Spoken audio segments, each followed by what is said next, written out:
Welcome to Traveling Adventures, your quest for love. This show is for singles searching for the perfect lifelong partner. Be sure to like, comment, subscribe, and share this video. And let us go ahead and begin, shall we?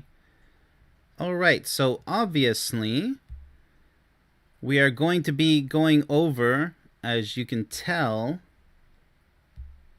South Africa. The South Africans. I know it sounds wild, but they are quite a mixing pot, similar to the United States.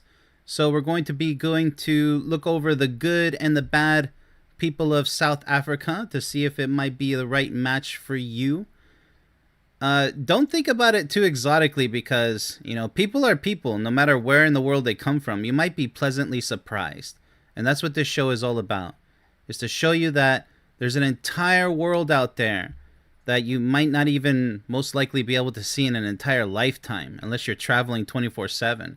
Even if you were, it's pretty much impossible. There are so many countries with so many beautiful people and also toxic people, which is what we'll be going over, okay? So don't get it twisted. We're always fair on this show. So with that said, let's go ahead and begin, as always, with the good men and women of South Africa. We always want to start off on a good note. So let's go ahead and dive deep into it, shall we? All right, here we go. Beginning first with the women, as always. Loyalty. South African women have loyalty that is fierce, tribal allegiance.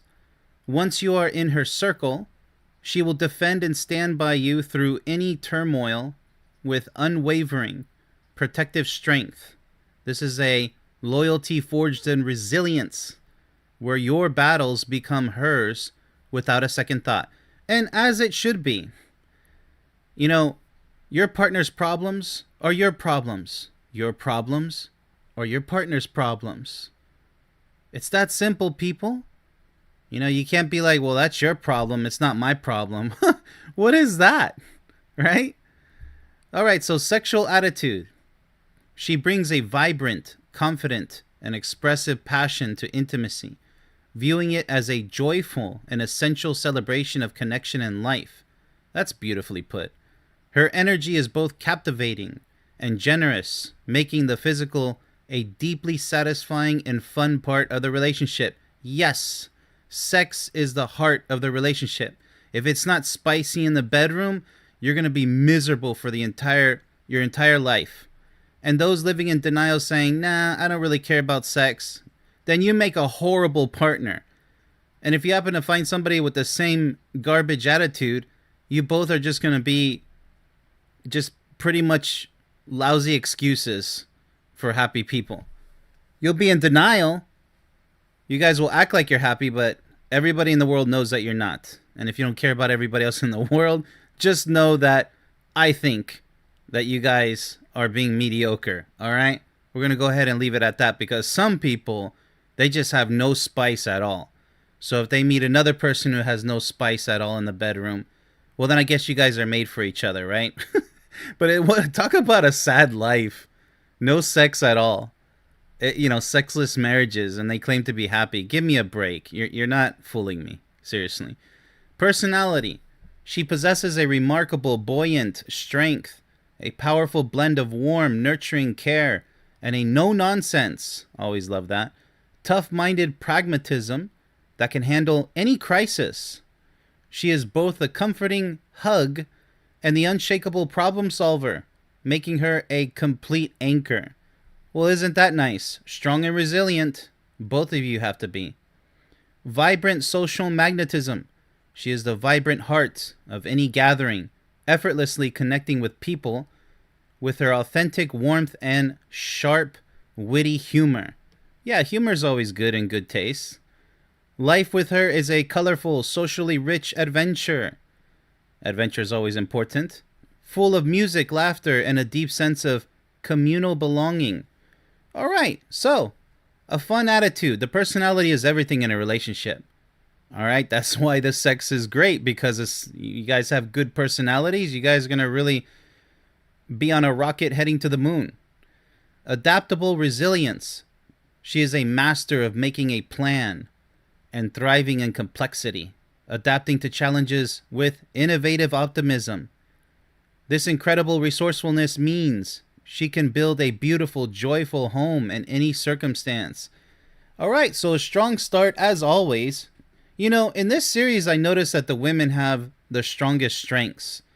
I don't know why, but that's, it's just another reason why I believe that the woman has all the power in the relationship. When I mean all the power, I mean she's the painting. The man is more like the frame that holds everything together. So a weak frame can't contain the painting. A weak painting, what's the point of a frame? Got it, get it, good.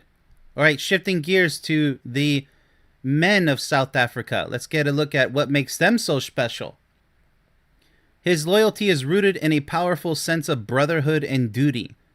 When he commits, you become part of his circle that he will protect and provide for with steadfast, dependable reliability.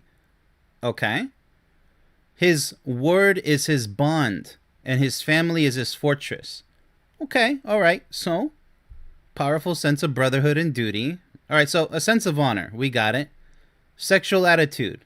He exudes a direct, confident, and physically assured masculinity and intimacy, focused on mutual enjoyment with a playful, adventurous spirit. He is a passionate and attentive lover who views connection as a prize to be enjoyed fully. All right, so that's pretty romantic. That's the ideal. Personality. He is a charismatic blend of easygoing charm and rugged, capable toughness, equally at home telling stories around a barbecue as he is handling a physical crisis. He brings a relaxed, fun energy alongside a deeply reassuring capability. Okay, so charisma, charm, got it, toughness. All right, so a strong personality. Well, nothing too powerful yet. I mean, these are good qualities, don't get me wrong, but we have seen better in this series, like I said, mainly with the women. The practical provider. He is a hands-on practical problem solver who shows love by fixing, building, and securing the tangible aspects of life. Whether it's fixing a car or managing finances, he takes pride, very important, in being a competent pillar of practical security. All right, so responsibility. I like that.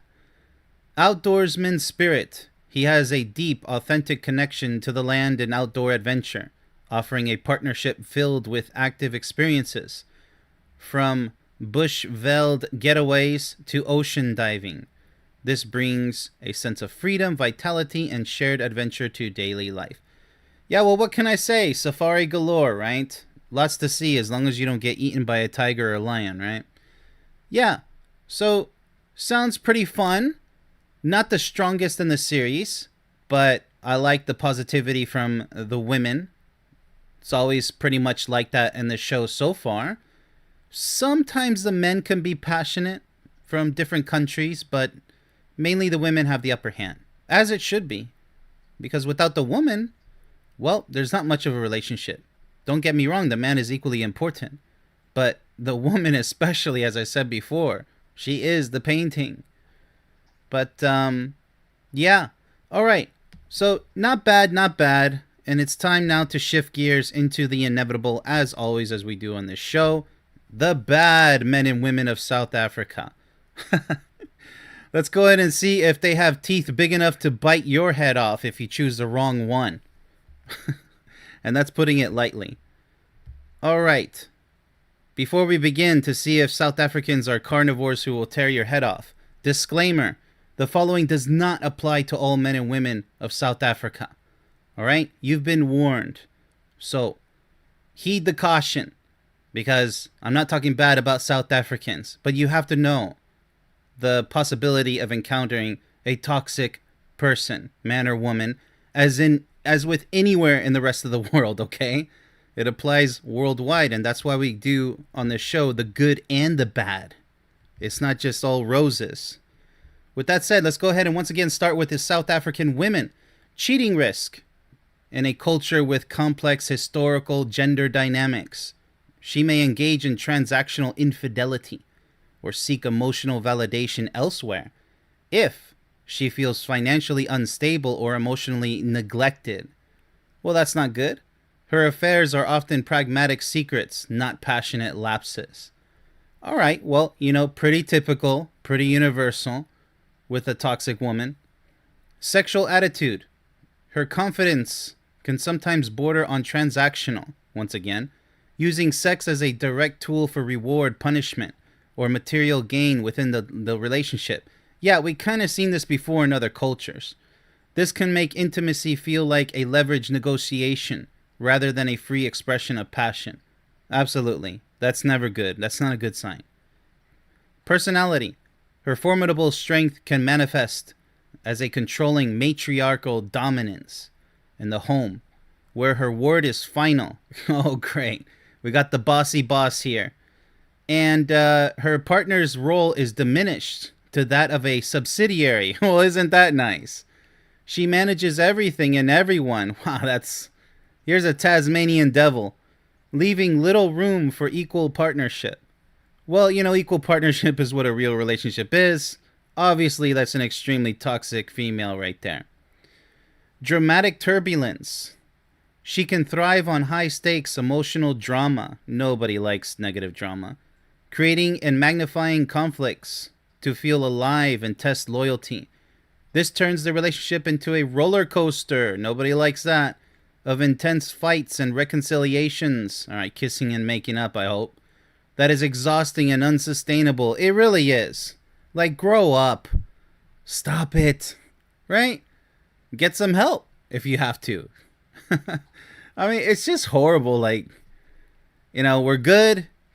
Then the next minute, the next second, or the next day, the next month, the next year, we're all bad all over again. Doom and gloom. And then, hey, should I give you, chance number 100? No, it's got to end sometime. It's too much abusive behavior. It really is. You got to be grown-ups if you guys want to succeed, especially for an entire lifetime. Family entanglement. Her loyalty to her extended family network can be absolute, leading to significant financial drain and constant interference from relatives. Your resources and decisions as a couple are often redirected to meet the endless needs of her clan. Wow, her clan. Makes you wonder who's in control of the relationship. It's supposed to be 50-50, but when you have families getting into your business, it's not good, okay? Now, if your families mean well, as I always say, if they're not toxic family members, okay, listen to them. But you don't have to follow what they say. Just take into account their kind words of advice. But if they're toxic, want to manipulate you guys like puppets, that's not acceptable, okay? By any means. Because then you'll be doubting your partner, doubting yourself, doubting your relationship. Doubt is just another form of fear. You don't need that junk. All right, shifting gears to the toxic men of South Africa. Cheating risk. He may operate under a prevalent player or blesser mentality. Ooh, what's that? Where having multiple partners, oh, here we go, is a normalized sign of status and success. Yeah, no, it isn't. It's an illusion. His infidelities are often brazen, that means out in the open, shamelessly, and justified as a natural right, says who, with little remorse for the betrayal. Wow. So you know what? I'm the guy. I get to do whatever I want. You're just going to have to take it, right? No, that's not a real man. I mean, why isn't one enough? That's my main question, right? The toxic masculine machismos, the machos out there, they brag like, yeah, I've had 31 flavors of women. Okay, but how come you're not happy with just one? Well, one is not enough. That's just the nature of men. No, it's not. Because I can be the happiest man in the world with just one woman. It's like having 1,000 women in one. So if I can do that, why can't you? Well, because we're different. No, that's not the answer. It says everything about you, why one is not enough. It's like going to a buffet and wanting to eat everything in the buffet. Why isn't, a couple of plates enough? Why aren't you satisfied, right? They can never answer that question. They're like, well, because I'm hungry. Yeah, so is everybody else who eats sensibly in a buffet. Why do you have to be hoarding every single item in the buffet trays? You know? It just makes no sense. Well, because that's what hungry people do. You see how ridiculous it sounds when you compare these things to other things? You know, it's not an appetite. It's just being stupid. Sexual attitude. His confidence can dissolve into or devolve into a sense of sexual entitlement. Yeah, that goes with number one. Viewing his partner's affection as an obligation he deserves. All right, so nobody wants forced intimacy, okay? This leads to a lack of emotional intimacy, making sex feel one-sided and disconnected from deeper bonding. Well, that's the effects, the negative effects, right? You're not going to have any level of bonding with that type of attitude. You know, like, give me what I want. You know, you can get what you want, but your partner has to love you, right? Because with love, anything's possible, but if they don't love you, they'll never give you what you want. It's pretty simple, but to demand it, to say, no, you will do this. No, that's not love, buddy. That's not how love works. That's abusive behavior. Got it? Personality. His easygoing nature can curdle into chronic unreliability and a passive avoidance of responsibility.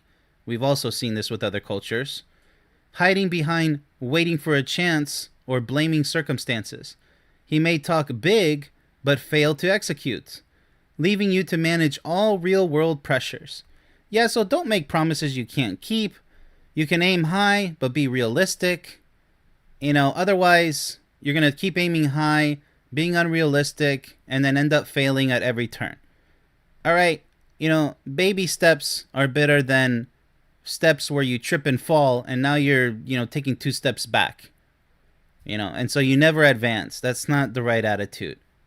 You got to be smart. You want a smart partner by your side with realistic plans. Avoidant stoicism. He may retreat into a wall of emotional silence or use humor to deflect any serious conversation, making true vulnerability impossible. All right, so an immature toxic partner.